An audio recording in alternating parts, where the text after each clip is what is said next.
Hello guys, I am Akhtar Khan, your history educator on Abhita Sharma classes. We are going to cover today the Chola Empire. Okay, but before we resume, here is a wonderful announcement.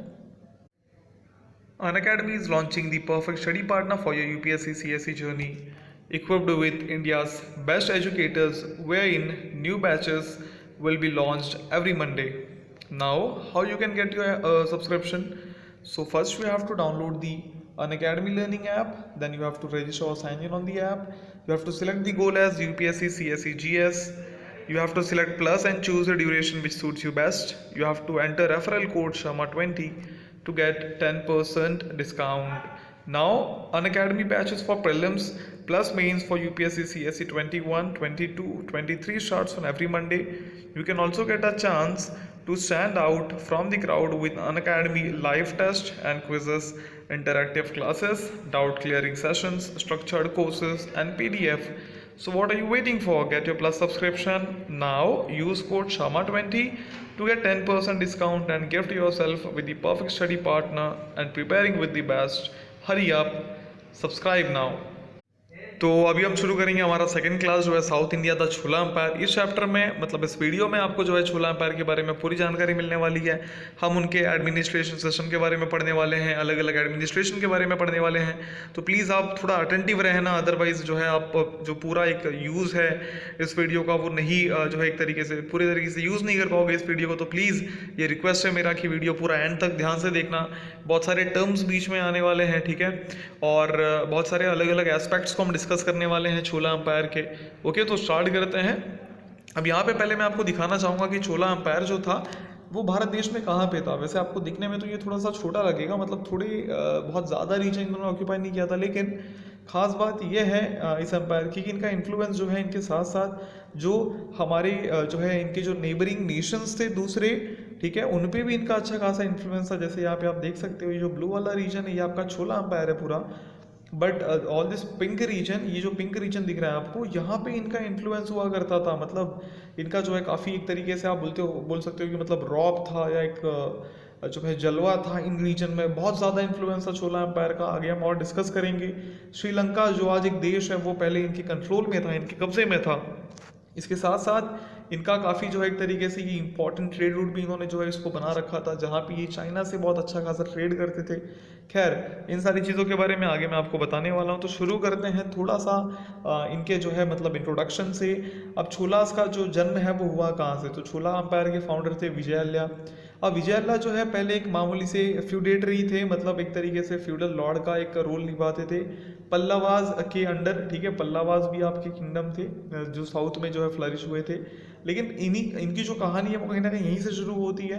ये टैंजौर जो है capture करते हैं 850 AD में, और वहाँ पे एक टेम्पल एस्टैब्लिश करते हैं गॉडेस निशुम भसुदीनी का, ठीक है। निशुम भसुदीनी जो है हमारी दुर्गा माता जो होती हैं वो है। अब इनके बाद आते हैं आदित्य फर्स्ट। आदित्य ने काफ़ी हेल्प की थी ओवरलॉर्ड अपने मतलब पल्लवा किंग को, अपारजिता को। लेकिन अब यहाँ पे आपके भी मन में डाउट आएगा कि छोलाज वाला पल्लवा को क्यों हेल्प कर रहा है। अभी आगे आप सुनो। ये जो है इन्होंने पांड्यास के अगेंस्ट पहले उनको हेल्प किया, लेकिन बाद में पूरे पल्लवा किंगडम को डिफीट करके, ठीक है, पल्लवा किंग को डिफीट करके पूरा पल्लवा किंगडम अपने कंट्रोल में ले लिया। 9th सेंचुरी के खत्म होते होते चोलास ने पल्लवास को हरा दिया कंप्लीटली, पांड्यास को कमजोर कर दिया। तमिल कंट्री जिसको जो है तोंडामंडला के नाम से जाना जाता था उस टाइम पे, वो पूरा उनके कंट्रोल में था। इसके साथ साथ जो एक तरीके से वो डोमिनेट भी कर रहे थे, वो जो एक तरीके से एक सॉवरेन रूलर बन जाते हैं। उसके बाद जो आपके राष्ट्रकूता किंग रहते हैं कृष्णा सेकंड, वो अपनी डॉटर भी देते हैं आदित्य से जो है मैरिज के लिए। चीज़ें बहुत जो है जल्दी बदलने लगती है। इन्होंने बहुत सारे शिव टेम्पल्स भी जो है इरेक्ट किए थे, तो ये चीज़ें आपको थोड़ी ध्यान में रखनी है। फिर इनको सक्सीड किया 907 AD में परंतका फर्स्ट ने। ये भी बहुत इंपॉर्टेंट रूलर माने जाते हैं चोलास के।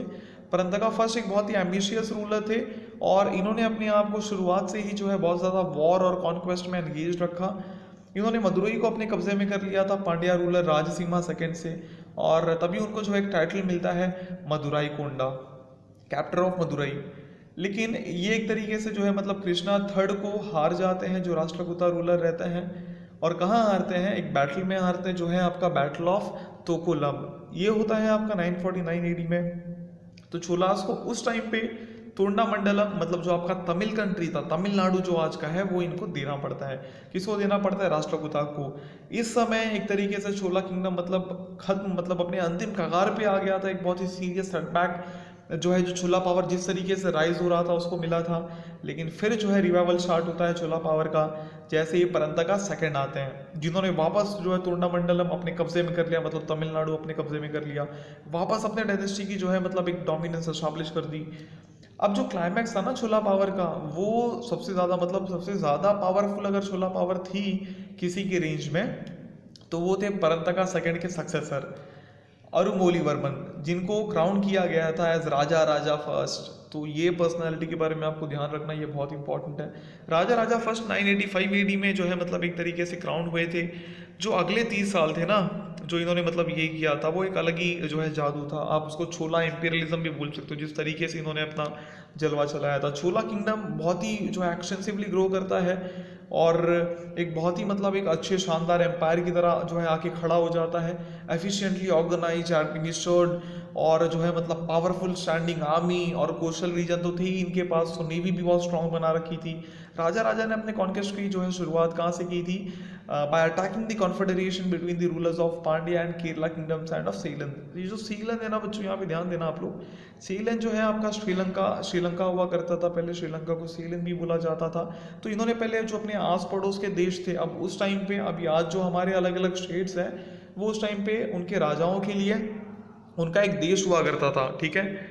उसके बाद पुलुन्नारुवा जो है कैपिटल बना छोला प्रोविंस का नॉर्थ सीलन में after the defeat of Mahinda fifth, जो सीलोनिस किंग थे, मतलब जो नॉर्थ श्रीलंका था वहाँ पे इन्होंने जो है पुलानरुवा को जो है कैपिटल बनाया छोला का। इसके साथ साथ मालदीव जो आज आपका एक आइलैंड कंट्री है, उस पर भी जो है इनका कब्जा था। इसके साथ साथ बहुत सारी जो आपकी जो है मॉडर्न मैसूर के जो पार्ट्स हैं वो भी इन्होंने जो है कॉन्कर किए थे, और यहाँ पे जो है रिवलरी काफ़ी इंटेंसिफाई भी हो गई थी इनकी चालुक्यास के साथ। अब वहाँ पे चालुक्यास भी थे भाई, तो चालुक्यास के साथ भी जो है ये भिड़ गए। राजा राजा ने इसके साथ साथ बहुत ही जो है मैग्निफिसेंट शिवा टेम्पल्स भी बनाए, जैसे बृहदीश्वरा का टेम्पल, या उसको राजा राजा टेम्पल भी बोला जाता है, जो थंजावुर में है। अब ये आपको ध्यान रखना है, ये आर्ट एंड कल्चर के पर्सपेक्टिव से भी काफ़ी इंपॉर्टेंट हो जाता है। थंजावुर का जो ये मंदिर था उसका काम पूरा 1010 में हुआ था, और इसको जो एक तरीके से एक रिमार्केबल पीस कंसिडर किया जाता है आर्किटेक्चर साउथ इंडिया में। अब राजा राजा फर्स्ट ने जो है श्री मारा विजयोतुंगा वर्मन को भी जो है एक तरीके से एनकरेज किया था। ये शैलेंद्र रूलर थे श्री विजय एम्पायर के, कि वो जो है मतलब बुद्धिस्ट विहारा बिल्ड करे नीगापट्टनम में। अब ये शैलेंद्र रूलर आपके जो है जावा सुमत्रा ये वाले इलाके में थे, जो अभी जावा सुमत्रा आपको पता नहीं होगा, लेकिन अगर मैं इंडोनेशिया बोलूँगा तो शायद आप इंडोनेशिया जानते रहोगे। तो आज का इंडोनेशिया पहले जावा सुमत्रा हुआ करता था। इन्होंने बहुत ज़्यादा ये किया कि यार आप जो है बुद्धिस्ट विहारा बनाओ, इससे हमको मालूम पड़ता है कि कैसे बुद्धिस्ट रिलीजन को प्रोपोगेट किया जा रहा था। इस विहारा को बोला गया जो है Chudamani Vihara after the father of Shri Mara. Okay, अब राजा राजा के बाद आते हैं इनके बेटे राजेंद्र फर्स्ट 1014 एडी में। अब इन्होंने जो है अपने पिताजी के साथ मिलके जो है रूल किया था। इन्होंने भी सेम पॉलिसी फॉलो की, कॉन्क्वेशन एनेक्सेशन जो इनके पिताजी ने फॉलो की थी। कॉन्क्वेशन एनेक्सेशन मतलब एक तरीके से, अब आपका कॉन्क्वेस्ट का मतलब क्या होता है? कॉन्क्वेस्ट मतलब कि कॉन्कर कर लेना, ठीक है। एनेक्सेशन मतलब कि आप जो है सीज कर ले रहे हो, ठीक है।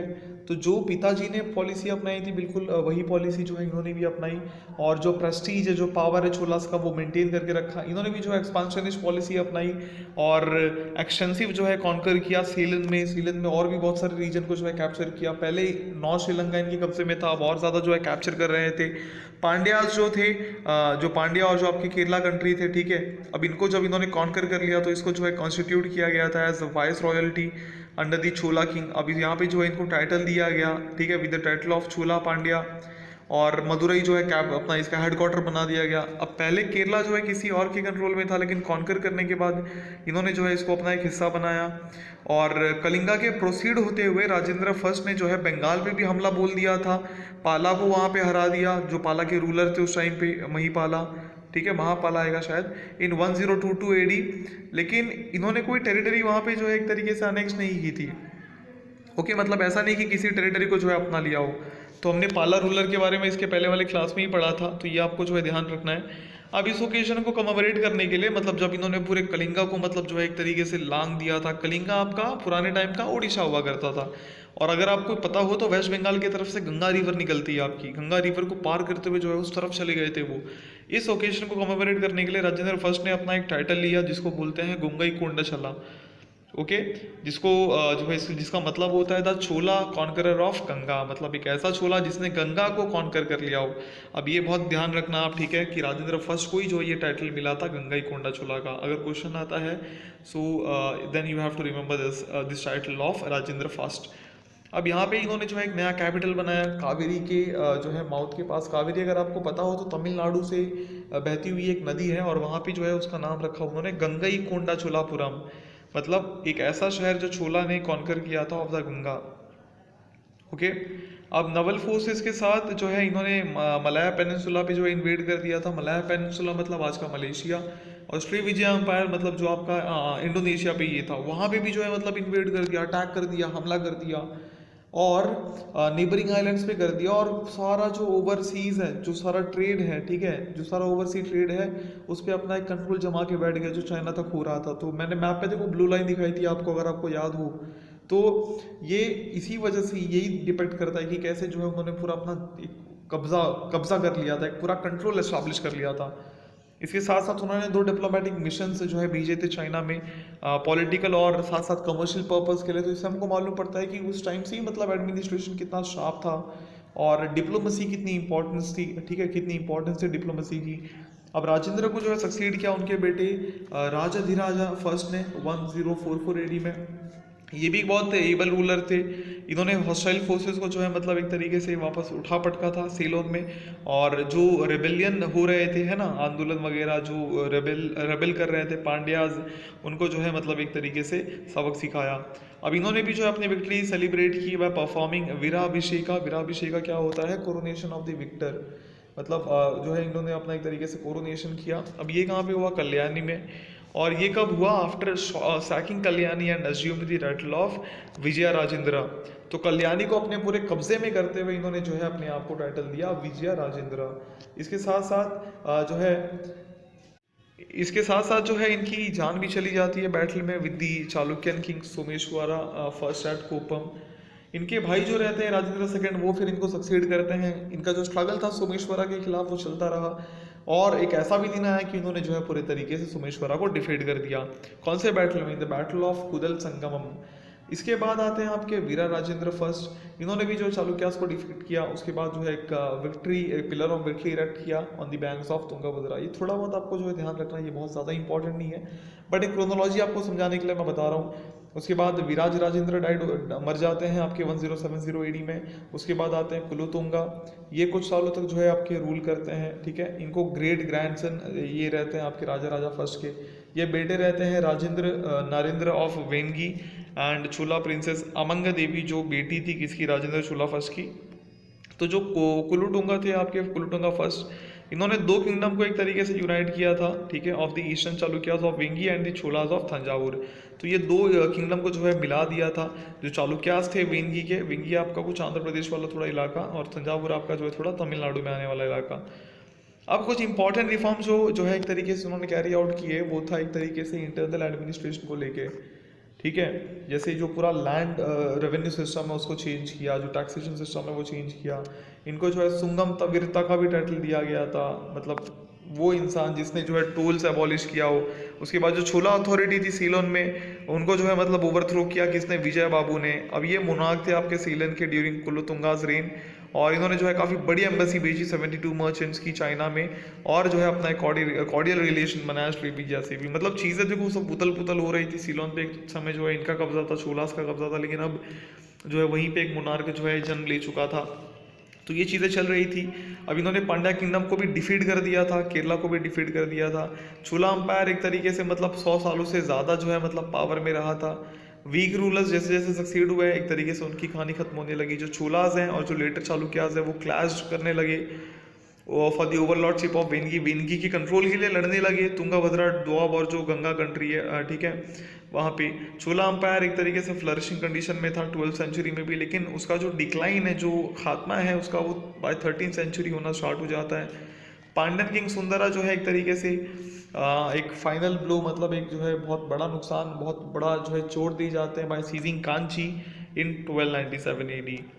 ठीक है, the place of the Cholas was taken over by the Pandyas and the होयसलाज।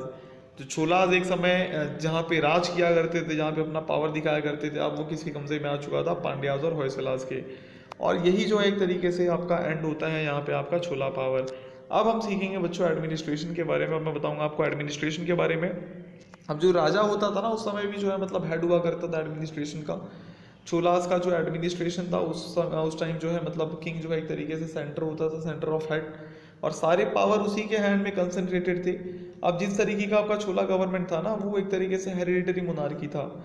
मतलब जो है एक तरीके से जैसे मेरा बेटा हो गया तो वो राजा बन जाएगा, फिर किसी और का बेटा है तो वो राजा बन जाएगा, इस तरीके से चीज़ें चलती थी। और वैसे तो मतलब किंग जो है जनरली अपने जो है युवराज को अपॉइंट करता था। युवराज मतलब उनका हीर, ठीक है, अपने रेंज में। हीर मतलब कि भाई जो जैसे अभी मेरा बेटा हो, फिर मेरे बेटे का जो बेटा हो, तो मेरा बेटा जो है मेरा वो हीर होगा, ठीक है। अब जो छोला रूलर्स थे वो बहुत ही हाई साउंडिंग टाइटल जो है अपने नाम के पीछे लगाते थे, जैसे गंगईकोंड चोलापुरम जो हमने देखा था, है ना। और जो रॉयल हाउस होल्ड है वो भी बहुत एक जो है गजब तरीके से चलता था। उसके बाद रॉयल प्रीस्ट जिनको राजगुरु कहा जाता था उस समय, वो एक तरीके से रॉयल फैमिली के काफ़ी नज़दीक रहा करते थे। किंग के पास भी काउंसिल ऑफ मिनिस्टर्स थे, जैसे आज हम पार्लियामेंट्री सिस्टम में देखते हैं, उनको असिस्ट और एड करने के लिए। अब होता क्या था उस समय भी किंग फरमान दिया करते थे, ऑर्डर दिया करते थे, फिर उनको जो है मतलब ऑर्डर्स को क्या बोला जाता था उस टाइम पे? तिरुवक्या केल्वी, जिसको ड्राफ्ट किया जाता था प्राइवेट सेक्रेटरी से, कंफर्म किया जाता था उलाय नायामक मतलब चीफ सेक्रेटरी से। उसके बाद पेरुंदरम जो है मतलब एक तरीके से ये करता था उसके डिस्पैच होने के पहले बाय दी विधेय अधिकारी, ठीक है, विधेय अधिकारी आपका डिस्पैच लगता। इस तरीके से मतलब बहुत सारे ऐसे प्रोसीजर्स थे जिसके बाद जो है मतलब वो ऑर्डर्स पास किए जाते थे। और इसके साथ साथ वो जो है उनको काफ़ी इंपॉर्टेंट मैटर्स पे जो मिनिस्टर्स है वो एडवाइस भी करते थे। अब यहाँ भी इनकी जो गवर्नमेंट थी, जो सरकार थी, यहाँ भी पूरी फुल फ्लेज्ड गवर्नमेंट चलती थी विथ कॉम्प्लिकेटेड ब्यूरोक्रेसी। ओके, जो ऑफिशियल्स थे वो एक तरीके से मतलब अपना एक अलग क्लास उन्होंने बना रखा था सोसाइटी में। पेरुंदरमन जो एक तरीके से हायर ऑफिशियल्स हुआ करते थे, वाइल सिरुतरम ये जो है लोअर ऑफिशियल हुआ करते थे। पेरुवलीज मतलब जो ट्रंक रोड्स थे ये एक तरीके से हेल्प करते थे रॉयल टूर्स में, मतलब कोई रॉयल टूर हो रहा है अगर राजा कहीं पे निकल रहे हैं तो वो जो इसी रास्ते से निकलते थे। जनरल टेंडेंसी ये होती थी कि मतलब जो ऑफिसर्स हैं उनको हेरिडिटरी रखा जाए, मतलब मैं ऑफिसर हूँ, मेरा बेटा ऑफिसर, उसका बेटा ऑफिसर। और जो ऑफिशियल्स थे उनको जो है मतलब उनको जो पे किया जाता था वो असाइनमेंट्स ऑफ लैंड से किया जाता था। कुछ ज़मीनें दी जाती थी जिसको हम क्या बोलते थे? जीवितास। उनके स्टेटस के हिसाब से उनको ज़मीनें दी जाती थी, ये ध्यान रखना ये शब्द जीवितास। तो ऑफिशियल्स को लैंड दिए जाते थे, ना कि पैसे दिए जाते थे, और उसको हम क्या बोलते थे? जीवितास। रेवेन्यू एडमिनिस्ट्रेशन की बात करते हैं तो एक वेल ऑर्गेनाइज डिपार्टमेंट था लैंड रेवेन्यू का, जिसको हम क्या बोलते हैं, या जो है मतलब पूरा वरीति नायक के नाम से जाना जाता है, ठीक है, पूरा वो वरीति नायक कातम, तो ये एग्जिस्टेंस में था। लैंड रेवेन्यू को जो है कैश और दूसरे तरीकों से भी कलेक्ट किया जाता था, कैश ऑफ काइंड, मतलब जो है मतलब कहीं कहीं कुछ कैश लेते थे, कहीं कहीं कुछ कमोडिटीज़ लेते थे। अब लैंड कहीं ना कहीं हर इंडिविजुअल या कम्युनिटीज़ के पास होता ही था।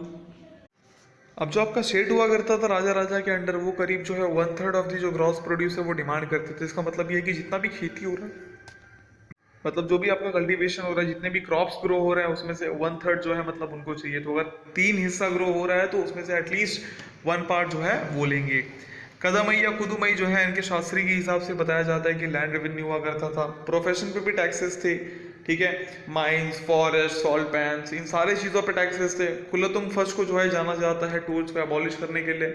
इसके साथ साथ अनपेड लेबर जैसे प्रैक्टिसेस भी हमको जो है मतलब देखने को मिले थे, मतलब इस टाइम पे चोला एम्पायर के पीरियड में।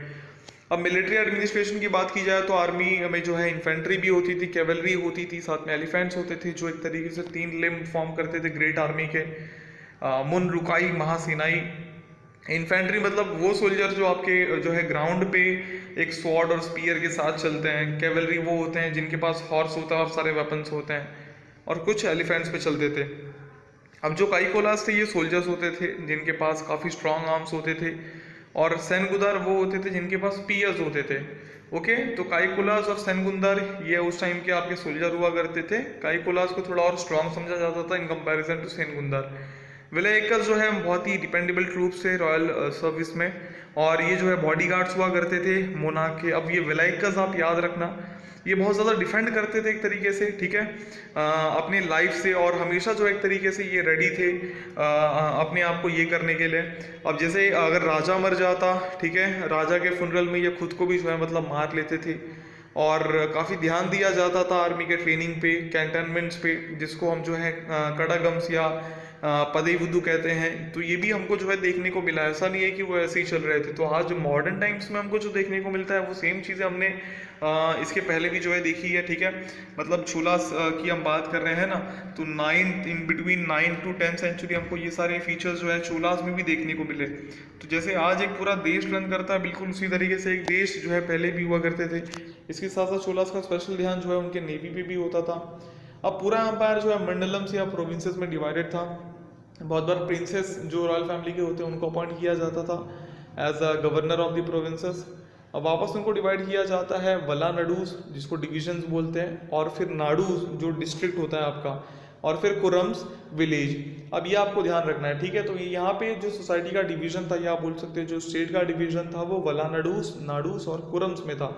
वला नडूस आपके डिविजन्स थे, नडूस आपके डिस्ट्रिक्ट्स थे, और कुरम्स आपका विलेज था। विलेज की बेसिक यूनिट एडमिनिस्ट्रेशन हुआ करता था, ठीक है, बेसिक यूनिट हुआ करता था एडमिनिस्ट्रेशन का। अब विलेजेस भी 3 तरह के होते थे। पहला वो जिसमें जो है एक तरीके से इंटरकास्ट पॉपुलेशन जो है काफ़ी रहती थी लैंड पे, और ये जो है सारे क्लासेस जो होते हैं लोग के ये रहते थे, साथ साथ ये टैक्स भी पे करते थे किंग को in form of land revenue, और ये बहुत ही मोस्ट फ्रीक्वेंट टाइप था। दूसरा जो था आपका वो था ब्राह्मदेय या अग्रहारा विलेजेस। ये जो है मतलब ग्रांट किया जाता था ब्राह्मण्स को, और एंटायरली ब्राह्मण्स ही जो है आपको यहाँ पे मिलते हैं। तो मतलब आप ये समझ लो कि ब्राह्मण्स का गाँव। अब इनको जो है टैक्स नहीं देना पड़ता था, ये बहुत प्रॉस्परस थे। अब तीसरा जो है वो विलेज था जिसको हम बोलते थे devadana, which were villages granted to god. ये भगवान के लिए मतलब जो है लोग समझ के अपने समझ से जो है क्या करते थे, विलेज मतलब पूरा गांव जो है दान करते थे। आगे बढ़ते हैं। अब रेवेन्यू जो होते थे गांव से वो टेंपल में डोनेट किए जाते थे। चोलास के टाइम देवदना टाइप ऑफ विलेजेस का पॉपुलैरिटी काफ़ी ज़्यादा बढ़ जाता है, मतलब ऐसे गांव जो गॉड के लिए छोड़े गए हो, ठीक है। और एक रिमार्केबल ऑटोनॉमी हमको देखने को मिलती है विलेज लेवल में। चोला ऑफिशियल्स काफ़ी ज़्यादा पार्टिसिपेट भी करते थे विलेज एडमिनिस्ट्रेशन में। यहाँ पे जो है ये मतलब एक ऑब्जर्वर की तरह काम करते थे, ठीक है। तो ज़्यादातर ऑब्जर्वर की तरह काम करते थे दैन एज एडमिनिस्ट्रेटर। अब जो चोलास थे वो बेस्ट नोन है अपने जो है लोकल सेल्फ गवर्नमेंट के लिए विलेज लेवल पे। तो आप इमेजिन कर सकते हो, मतलब हमने जो प्रैक्टिस इंडिपेंडेंस की काफ़ी समय बाद लाई, वो बहुत पहले से प्रैक्टिस की जा रही थी हमारे हिस्ट्री में। अब यहाँ पे हमको 3 असेंबली के बारे में जो है मालूम पड़ता है, जिसको हम जो है UR उर सभा या महासभा और नागरम कहते हैं। तो ये 3 उर सभा और नागरम। जो उर था एक तरीके से जनरल असेंबली समझा जाता था गांव का। उर में जो है मतलब बहुत सारे टैक्स पेइंग रेसिडेंट्स आते थे ऑर्डिनरी विलेज के। अलुंका जो है आपका ये एग्जीक्यूटिव कमेटी हुआ करता था रोलिंग ग्रुप का, ठीक है। तो उर के जो रोलिंग ग्रुप थे वो एक तरीके से इसमें जो है पार्टिसिपेट करते थे। अब उर ओपन था सारे मेल एडल्ट्स के लिए, लेकिन यहाँ पे ज़्यादातर डोमिनेट जो है ओल्डर मेंबर्स करते थे। अब ये जो सभा होती थी ना, सभा अपेरेंटली जो है मतलब एक्सक्लूसिवली ब्राह्मण असेंबली की सभा होती थी, ठीक है। जो मतलब ब्राह्मण असेंबली हमको ज़्यादा ब्राह्मण जो है ज़्यादा दिखते थे, ठीक है। ब्राह्मण दिया जो विलेज हमने बात की थी देखो थोड़ी देर पहले, उनके जो है मतलब मेंबर्स ज़्यादा दिखते थे। सभा में जो है काफ़ी एक कॉम्प्लेक्स मशीनरी थी जो लार्जली जो है कमिटीज़ के थ्रू काम करते थे, जिनको हम क्या बोलते हैं, वरियम्स।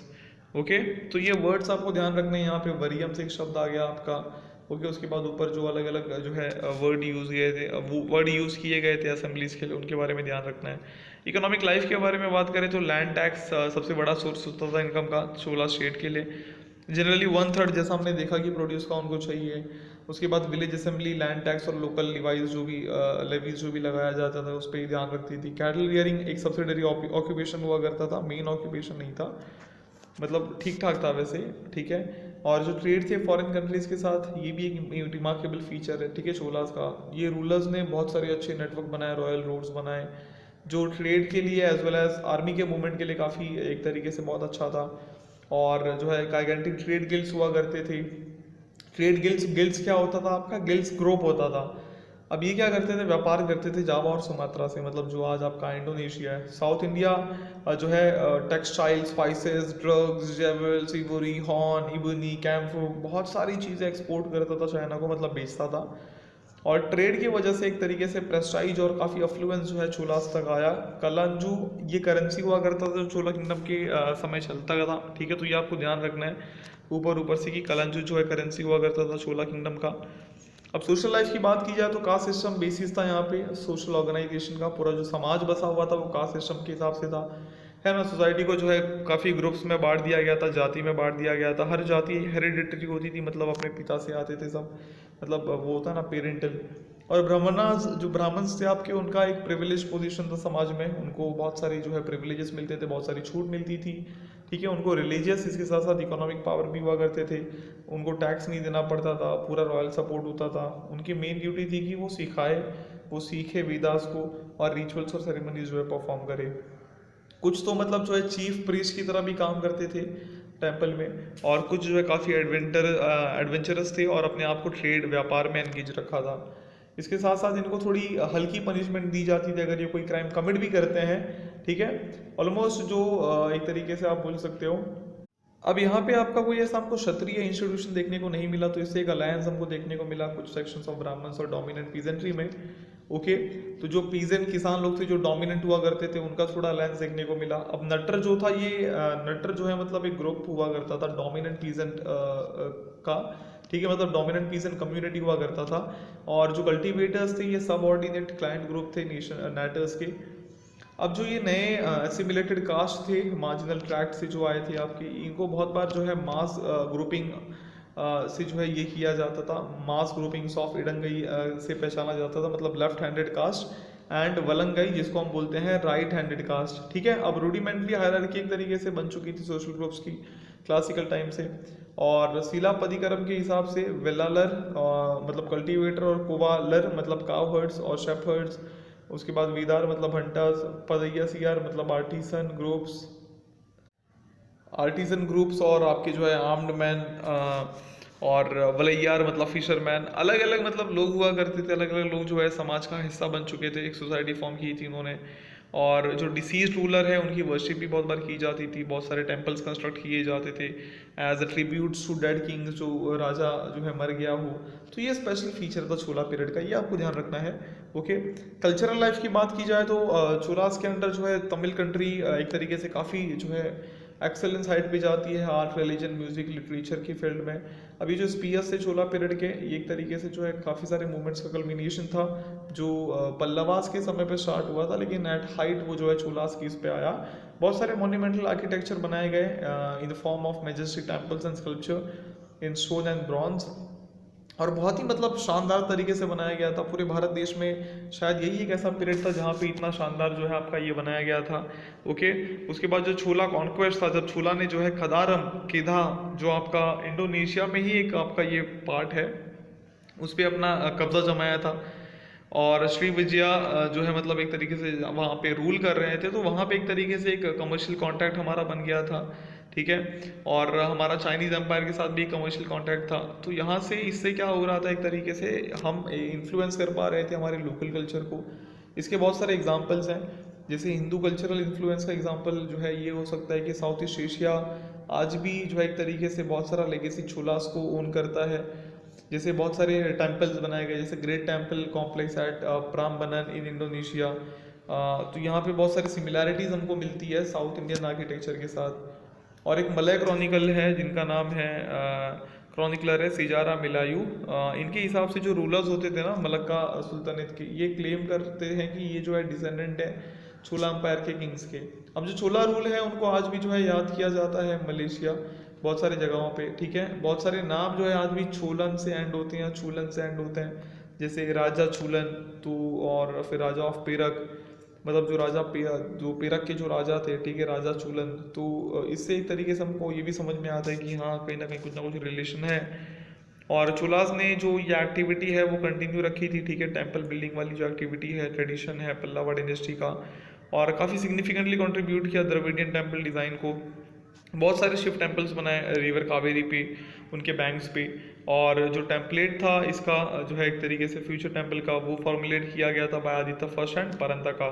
इनका एक स्पेसिफिक कंट्रीब्यूशन देखने को मिलता है हमको। और जो छोला टेम्पल आर्किटेक्चर था वो जो है मतलब काफ़ी सारे लोगों ने अप्रिशिएट किया था, उसके मैग्निफिशेंस के लिए उसको अप्रिशिएट किया गया था, और डेलिकेट वर्कमैनशिप के लिए जो है काफ़ी अप्रिशिएट किया गया था, है ना। बहुत ही मतलब रिच ट्रेडिशंस के साथ उसको बहुत ही सुंदर तरीके से मतलब ये किया जाता था, ठीक है, जो पल्लवा डायनेस्टी ने स्टार्ट किया था।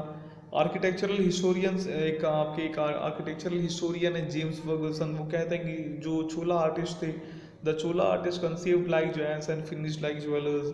मतलब जो है बहुत ही बड़ी बड़ी मूर्ति आप बोल सकते हो, बहुत ही बड़े बड़े आर्किटेक्चर बनाते थे, लेकिन एकदम फुल फिनिशिंग के साथ। ऐसा नहीं है कि कैसे भी बना दिया। कहीं भी आपको, आप अगर आज भी चले जाओ साउथ में, आपको ऐसे खूबसूरत टेम्पल्स मिलेंगे कि मतलब आप जो है इमेजिन नहीं कर सकते कि हाँ उसको उस पीरियड में उतने कम रिसोर्सेज के साथ जो है कैसे बनाया गया होगा। तो ये एक ऑब्वियसली एक सोचने वाली बात है। और एक नया डेवलपमेंट जो चोला आर्ट में हमको देखने को मिला था, जो एक तरीके से जो है पहचान था द्रविडियन आर्किटेक्चर की लेटर टाइम में, वो था addition of a huge gateway called gopuram, ठीक है, to the enclosure of the temple. अब ये जो एक तरीके से मतलब गेटवे, एक एंट्रेंस हुआ करता था जिसको गोपुरम भी बोला जाता था, to the enclosure of the temple, जो एक तरीके से हमको पांड्या डायनेस्टी में काफ़ी जो है अच्छा खासा देखने को मिला। उसके बाद चोला स्कूल ऑफ जो आर्ट है वो भी काफ़ी फैला साउथ ईस्ट एशिया में। और आर्किटेक्चर जो है एक तरीके से साउथ ईस्ट एशिया में जो आर्ट वगैरह है वो भी काफ़ी जो है ये हुआ। इस तरीके से ऐसी बहुत सारी चीज़ें हुई जो है चोलास की जो हमको देखने को मिली इस पीरियड में। चोलास बहुत ही ज़्यादा जो है मतलब इन्फ्लुएंशियल थे। बट हाँ ये है कि ऐसा भी बताया जाता है कि चोलास ने बहुत जो है एक तरीके से हैवोक ला रखा था अपने आजू बाजू वाले कंट्रीज़ में, मतलब आजू बाजू के जो इनके साम्राज्य होते थे उनमें। ओके, जैसे ये तमिलनाडु वाले रीजन में थे, लेकिन इनके आजू बाजू वाले ऊपर नीचे वाले जो रीजन थे वहाँ पे बहुत तबाही मचाई है उन्होंने, ठीक है, बहुत सारी जानें ली गई है। खैर जो है कुछ ना कुछ अलग अलग बातें हमको हर एम्पायर की देखने को मिलती है। तो आई होप कि आपको ये क्लास पूरा समझ आया होगा। इसी के साथ हम मिलेंगे क्लास थर्ड में। ओके, क्लास फोर्थ में ये हमारा क्लास थर्ड था। आई होप कि आपको ये समझ आया होगा। अगर वीडियो पसंद आया तो प्लीज़ लाइक करके सपोर्ट करो। And will meet in another lecture, that is class number 5। तब तक अपना ख्याल रखो और पढ़ाई ज़ोर शोर में करते रहो। मिलते हैं अगले वीडियो में। Thank you.